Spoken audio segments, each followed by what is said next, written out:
हाँ तो बेटा जी, हम लोग बात कर रहे हैं आज बर्नौलीज थ्योरम की। बर्नौलीज थ्योरम क्या कहती है? The sum of the potential energy, pressure energy and kinetic energy per unit volume will be constant for a liquid which is in a streamline flow, which is irrotational, which is incompressible and a non viscous fluid. Clear है?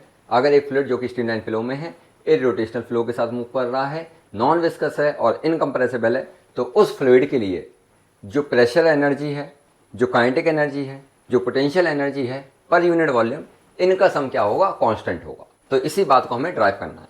तो हमने क्या करा, यहाँ पे एक tube consider करा having the various area of cross section. यहाँ कि यहाँ पे एरिया ऑफ क्रॉस सेक्शन कितना है? A1। तो यहाँ पे कितना है? A2। यहाँ पे प्रेशर हमने माना है P1। यहाँ पे प्रेशर कितना है? P2। यहाँ पे जो लिक्विड फ्लो कर रहा है that is moving with the velocity V1। यहाँ पे जो लिक्विड मूव कर रहा है that is velocity with the V2। Clear है? इतनी बात आ गई है। तो इस वाले पॉइंट को मतलब यहाँ पे हम लोग ने मान लिया 1 और यहाँ पे क्या है? 2 है। तो अकॉर्डिंगली हम लोग ने नाम दे रखा। आ रही है बात? बस एक बात याद रखना है, लिक्विड जो फ्लो कर रहा है यहाँ पे वो कर रहा है for the time delta T. तो यहाँ पे भी जो लिक्विड फ्लो कर रहा है that is again for the same time delta T only. इतनी बात क्लियर है? अब आप बात करते हैं इसके डेरिवेशन की। तो डेरिवेशन को हम लोग स्टार्ट करेंगे with the equation of continuity. Equation of continuity में क्या जाना था देखिएगा। अगर पढ़ा है तो बहुत अच्छी बात है, नहीं पढ़ा है तो एक शॉर्ट्स में हम लोग ने इस इक्वेशन ऑफ कंटिन्यूटी को डिस्कस करा है डेरिवेशन के साथ, उसको चेक कर लीजिएगा। ठीक है? तो हम लोग बात कर रहे हैं according to equation of continuity. हम लोग ने ये जाना था कि जो एरिया है और जो वेलोसिटी है इनका प्रोडक्ट आपस में हमेशा कितना होगा? सेम। यानी कि area multiplied by velocity will be equal to area multiplied by velocity at two different points. और ये बात यहाँ पे एरिया और वेलोसिटी का जो प्रोडक्ट आएगा, यहाँ पे एरिया वेलोसिटी का प्रोडक्ट जो आएगा that will be same. Clear है? ये जो लॉ थी this is based on the conservation of mass, यानी कि जितना मास ऑफ फ्लूइड यहाँ पे मूव करेगा उतना ही मास ऑफ फ्लूइड यहाँ पे मूव करेगा। तो इस चीज को सॉल्व करते हुए हम लोग ने एक्सप्रेशन निकाला था A1V1 will be equal to A2V2। तो this is the equation of continuity. हम लोग क्या करेंगे इस पूरे डेरिवेशन में? Change in the kinetic energy निकालेंगे, change in the potential energy निकालेंगे और नेट वर्क डन निकालेंगे। फिर क्या करेंगे? फिर वर्क एनर्जी थ्योरम का यूज करके net work done will be equal to the total change in energy के बराबर करेंगे और सॉल्व करने की कोशिश करेंगे। क्लियर है? तो पहले निकालते हैं क्या? Change in kinetic energy. देखिएगा, तो अगर मैं चेंज इन काइनेटिक एनर्जी निकालूं तो देखिएगा चेंज इन काइनेटिक एनर्जी को डिनोट कर रहा है बाय डेल्टा के। तो अब चेंज कैसे निकालोगे? तो आप ऐसा बोल सकते हो हाफ m। ठीक है? अब यहाँ पे वेलोसिटी V1 है, यहाँ पे वेलोसिटी V2 है। तो यहाँ पे ऐसा करें V2 का स्क्वायर माइनस V1 का स्क्वायर, इसको इसके साथ मल्टीप्लाई करेंगे तो काइनेटिक एनर्जी फाइनल आ जाएगी, इसके साथ मल्टीप्लाई करेंगे तो इनिशियल काइनेटिक एनर्जी आ जाएगी। तो डिफरेंस कैसे आएगा? Final minus initial. तो हमने लिखा half m V2 square minus V1 का स्क्वायर। अब बात पूरी आती है m पे कि यहाँ पे मास जो लिक्विड का फ्लो करेगा देखा जाए तो m1 होगा और यहाँ पे देखा जाए तो कितना होगा? m2। लेकिन इक्वेशन ऑफ कंटिन्यूटी ने हमें ये बताया था, क्लियर? या इसको सॉल्व करने के लिए हम लोग ने ये माना था कि जितना मास फ्लूइड का यहाँ पे मूव करेगा उतना ही यहाँ पे मूव करेगा, यानी कि m1 और m2 बराबर होंगे। तो हमने m1 और m2 ना लिखते हुए क्या लिखा है? सिंगल m लिखा है, यानी कि m1 is equal to m, m2 is equal to m। तो m को कॉमन निकाल लिया। इतनी बात आ रही है? इतनी बात क्लियर है? आ रही है बात बेटा? कोई दिक्कत तो नहीं है? अब देखिएगा कि अगर मैं इस m को सॉल्व करना चाहूँ, ठीक है, तो मास कैसे निकालेंगे देखिएगा। तो हमने क्या करा, जो लिक्विड यहाँ पे फ्लो कर रहा है इसकी कुछ डेंसिटी होगी, तो उसकी डेंसिटी हम लोगों ने क्या मान लिया अपनी तरफ से? रो। अब देखा जाए तो रो1 रो2, लेकिन क्या है ना, डेफिनेशन में अपन ने पढ़ा है for a fluid which is incompressible, compress नहीं किया जा सकता। तो जिसकी डेंसिटी अगर रो यहाँ मानी तो यहाँ पे भी कितनी होगी? रो ही होगी। अब देखो अगर मुझे मास निकालना है तो हम लोगों ने पढ़ा था formula density is equal to mass upon volume. तो अगर मास निकालना है तो क्या करेंगे? डेंसिटी मल्टीप्लाइड बाय वॉल्यूम, यही करेंगे। डेंसिटी तो मेरे पास रो है, वॉल्यूम कितना होगा? वॉल्यूम देखो, वॉल्यूम को अगर मैं थोड़ा सा अलग से डिस्कस कर लूँ, वॉल्यूम क्या होता है?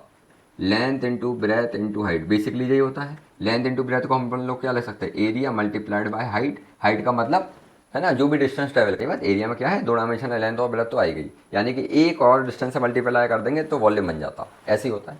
आ रही है बात? वॉल्यूम का डायमेंशन कितना होता था? L3, यानी कि लेंथ के 3 डायमेंशन यूज करने अपन को, या लेंथ को 3 बार यूज करना है। तो अब देखो एरिया में तो 2 बार ऑलरेडी यूज कर रहे हैं, तो देखो यहाँ पे एरिया जो है उसमें 2 बार डायमेंशन ऑलरेडी यूज है। तो अगर मैं एरिया को एक और डिस्टेंस से मल्टीप्लाई कर दूं तो वॉल्यूम बन जाएगा। मेरी बात समझने की कोशिश करिएगा। अगर एरिया को एक और डिस्टेंस, जैसे मान लो लिक्विड ऐसे फ्लो कर रहा था, आ रही है बात। जब लिक्विड ऐसे फ्लो कर रहा था तो इसका एरिया तो यही है, लेकिन अगर फ्लो करके मान लो ये इतना मूव कर गया, मान लेते हैं, है ना, लेट अस कंसिडर ये लिक्विड फ्लो करके यहाँ तक आ गया, तो इतना वॉल्यूम कुछ होगा ना, ये वॉल्यूम निकालना है। तो वॉल्यूम कैसे आएगा, तो ये वाला एरिया मल्टीप्लाइड बाई ये वाला डिस्टेंस, वॉल्यूम आ जाएगा। आ रही बात। अब ये डिस्टेंस कैसे निकालें, तो देखिएगा हम लोग यहाँ पे यूज़ कर रहे हैं क्या, velocity is equal to distance upon time.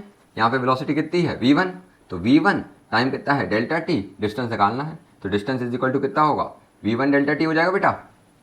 इतनी बात आ रही है। ये वाला डिस्टेंस कितना होगा, v1 वेलोसिटी से मूव कर रहा है डेल्टा t टाइम के लिए, तो ये डिस्टेंस जो आ जाएगा that will be v1 delta t। तो अगर एरिया a1 को मल्टीप्लाई करते v1 डेल्टा t से तो मेरे पास वॉल्यूम आ जाएगा। तो वॉल्यूम की जगह क्या लिख रहा है, एरिया। अब यहाँ पे एरिया कौन सा है a1, तो a1 और ये डिस्टेंस जो मूव करे वो कितना है v1 डेल्टा t। तो ये मेरे पास कितना आ गया, मास आ गया। बोलिए कोई दिक्कत है ना। मास can be obtained by multiplying the density with the volume. तो डेंसिटी रो और वॉल्यूम कितना है, area multiplied by the distance. तो एरिया a1, डिस्टेंस कितनी है v1 डेल्टा t।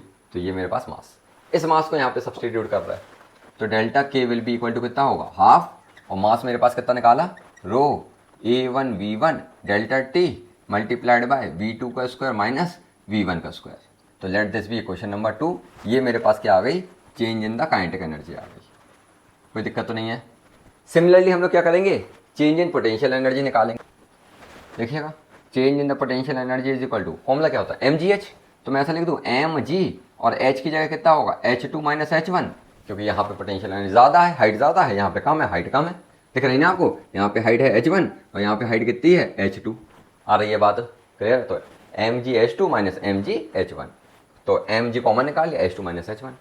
m कितना निकाला अपन लोग ने, फिर से रख दें, delta u will be equal to m कितना है, रो a1 v1 डेल्टा t और h2 माइनस h1। कोई दिक्कत है, ये कितना निकाला m, और हाइट g बचा तो g को यहाँ लिख दे रहे हैं। आ रही है बात। तो mg h2 minus h1 clear, this is the change in the potential energy. कोई दिक्कत तो नहीं है, इतनी बात आ रही है, बोलो बेटा। तो let this be question number 3। अब देखिएगा हम लोगों ने change in the kinetic energy निकाल लिया, change in the potential energy निकाल लिया, आई बात। अब बात करते हैं नेट वर्क डन की। नेट वर्क डन कैसे निकालेंगे, नेट वर्क डन की, ठीक है। नेट वर्क डन कैसे निकालें, तो देखिएगा ये वाला जो पॉइंट है पॉइंट 1, यहाँ पे हम लोगों ने काम करा लिक्विड पर, यानी कि this is the work done on the fluid, और यहाँ पे फ्लूइड काम कर रहा है, क्लियर है। तो this is the work done by the fluid. तो नेट वर्क डन निकालने के लिए ऐसा बोल सकते हैं, work done on the fluid minus work done by the fluid. बोलो बेटा, लिखा जा सकता है, इतने क्लियर है। तो अगर नेट वर्क डन निकालना है तो इसको मैं work done on the fluid, यहाँ पे पॉइंट 1 है तो मान लो W1, और यहाँ पे work done by the fluid तो मान लीजिए W2। आ रही है। तो कौन सा वर्क डन ज़्यादा होगा, ये वाला, क्योंकि ये वाला हमने वर्क डन करा। अब इस वर्क डन के साथ यानी कि एनर्जी को चाहिए, अब यहाँ पे जाएगी तो फ्लूइड वर्क डन कर पाएगा। फ्लूइड वर्क डन करने के लिए एनर्जी होनी चाहिए, वो एनर्जी कहाँ से आई, हमें वर्क डन की वजह से। तो सिंपल से वर्ड्स में क्या होगा, work done on the fluid ज़्यादा होगा और work done by the fluid कम होगा। आ रही है बात।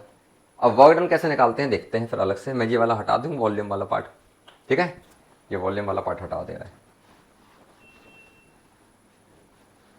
ठीक है। अब देखिएगा, अगर मुझे क्या निकालना है तो basically work done on the fluid, यानी कि W1 निकालने की कोशिश करते हैं अपन लोग। W1 कैसे आएगा, वर्क डन क्या होता है, फोर्स इनटू डिस्प्लेसमेंट। तो मान लीजिए फोर्स है मेरे पास F1 और डिस्प्लेसमेंट कितना हुआ, देखो जब लिक्विड यहाँ से यहाँ तक मूव करा तो डिस्प्लेसमेंट कितना हुआ, v1 डेल्टा t हुआ। अरे ये बात, यहाँ से यहाँ तक लिक्विड जब मूव करा तो v1 delta t is the displacement, तो वही लिख दे रहा है v1 delta t, this is the displacement. Force कहाँ से आएगी, तो अपन लोगों ने एक एक्सप्रेशन पढ़ा था, pressure is equal to force upon area, याद आ रही। तो फोर्स निकालने के लिए क्या करना है, प्रेशर और एरिया को मल्टीप्लाई करना है। यहाँ पे प्रेशर कितना है P1, एरिया कितना है A1, तो ऐसा लिख दें P1A1 multiplied by V1 delta t, तो this is the W1। Similarly अगर W2 निकाला जाए, क्लियर है, तो W2 कितना हो जाएगा, यहाँ पे देखो प्रेशर कितना है P2, एरिया कितना है A2 और मल्टीप्लाइड बाय डिस्प्लेसमेंट यहाँ पे कितना होगा V2 डेल्टा t, तो V2 डेल्टा t। बोलो बेटा, ये आ जाएगा W1 और W2, क्लियर है। यहाँ पे रख देते हैं, W1 कितना आया अपने पास, P1A1 V1 delta T minus वहाँ पे कितना आया P2A2 V2 डेल्टा टी, इतनी बात आ रही है। अब देखिए क्वेश्चन ऑफ कंटिन्यूटी से अगर बात करें तो A2 और V2 का प्रोडक्ट A1 V1 के बराबर है, तो यहाँ पे A2 V2 की जगह A1 V1 लिख दें। अरे बात A2 V2 की जगह क्या लिख दें, A1 V1 लिख दें, वही काम कर रहे हैं अपन लोग। तो P1 A1 V1 delta T minus P2 A1 V1 delta T, यहाँ पे जो सब्स्टिट्यूट करा है this is as per the equation of continuity. तो अब देखो A1 V1 डेल्टा टी तो कॉमन निकल रहा, यहाँ पे अपन लोग A1 V1 डेल्टा टी को कॉमन निकाले रहे, ब्रैकेट में क्या बचेगा P1 minus P2, this will be the net work done. आ रही बात, तो हम लोगों ने तीन चीजें निकाल ली, एक निकाल ली चेंज इन काइनेटिक एनर्जी, एक निकाल ली चेंज इन पोटेंशियल एनर्जी, और लास्ट बात जो निकाली है वो निकाली है क्या, नेट वर्क डन। इतनी बात क्लियर है, इतनी बात समझ में आ गई। अब क्योंकि थोड़ा सा बोर्ड पे स्पेस लिमिटेड है तो मुझे ये हटाना पड़ेगा, आ रही बात, तो मैं ये ऊपर से हटा दे। तो अब बात करते हैं, है ना, वर्क एनर्जी थ्योरम की। वर्क एनर्जी थ्योरम क्या कहती थी, according to work energy theorem, ठीक है, वर्क एनर्जी थ्योरम क्या कहती थी कि नेट वर्क डन जो भी है, net work done will be equal to the total change in energy, change in energy. आ रही है, जो भी टोटल वर्क डन करा गया है वो टोटल चेंज जो आया एनर्जी में उसके बराबर होगा। नेट वर्क डन अपन ने निकाला बेटा, यहाँ पे देखिएगा कितना निकाला है, A1 V1 delta T in bracket कितना है P1 माइनस P2, क्लियर है। और टोटल चेंज इन एनर्जी अपन लोगों ने क्या निकाला, change in kinetic plus change in potential. तो काइनेटिक लिख दे पहले, देखिएगा काइनेटिक में चेंज कितना आया, half rho A1 V1 delta T in bracket V2 का स्क्वायर माइनस V1 का स्क्वायर, आ रही बात। और चेंज इन पोटेंशियल एनर्जी ये है प्लस कितना, रो दिख रहा है ना, rho A1 V1 delta T, A1 V1 delta T in bracket H2 minus H1, H2 minus H1 into g, आ रही है। तो this is the total change in energy, ये है मेरे पास नेट वर्क डन, इतना क्लियर है। तो वर्क एनर्जी थ्योरम के अकॉर्डिंग हम लोगों ने इन दोनों को इक्वेट कर दिया, ठीक है। अब स्पेस की बात फिर से करें तो मैं ये हटा रहा हूँ। अब देखा जाए तो A1 V1 delta T, A1 V1 delta T, A1 V1 delta T, तो यहाँ से A1 V1 delta T common निकल आएगा, इस वाले में से A1 V1 डेल्टा टी ने कॉमन निकाली है, तो ये पूरा कैंसिल आउट हो जाएगा, आ रही बात, A1 V1 डेल्टा टी वाला पार्ट। तो यहाँ पे बचेगा क्या बेटा, यहाँ पे बचेगा P1 माइनस P2, यहाँ पे कितना बचेगा, हाफ रो V2 का स्क्वायर माइनस V1 का स्क्वायर, और वहाँ पे क्या बचेगा, रो जी H2 माइनस H1, इतना बचेगा। मल्टीप्लाई कर देते हैं तो ये आएगा P1 minus P2 will be equal to half rho V2 का square minus half rho V1 का square plus rho g H2 minus rho g H1। One वाले टर्म इकट्ठा कर ले रहे, तो यहाँ पे कितना आएगा, P1 यहाँ से ये आएगा plus half rho V1 square, वहाँ से आ जाएगा plus rho g H1 will be equal to, ये इधर चला जाएगा तो P2 plus half rho V2 का square plus rho g H2, आ रही है बात। तो आप देखेंगे प्रेशर एनर्जी, काइनेटिक एनर्जी और potential energy per unit volume है, ये रो के टर्म्स में है, ठीक है। Per unit volume will be equal to pressure energy, kinetic energy and potential energy per unit volume at some another point, clear है। तो इन दोनों का सम क्या आ रहा है, हमेशा कांस्टेंट आ रहा है। तो sum of pressure energy, kinetic energy and potential energy per unit volume is always constant. तो इन जनरल अगर मैं लिखूं तो ऐसे लिख सकते हैं P plus half rho V square plus rho g H will be equal to constant, आ रही है बात। तो ये मेरे पास क्या आ गया, final expression for the Bernoulli's principle. इतनी बात आ रही है कि pressure energy, kinetic energy, potential energy per unit volume is always constant. इतनी बात क्लियर है बेटा। तो this is all about the Bernoulli's theorem और बर्नौलीज प्रिंसिपल। आई होप आपको बात समझ में आई होगी।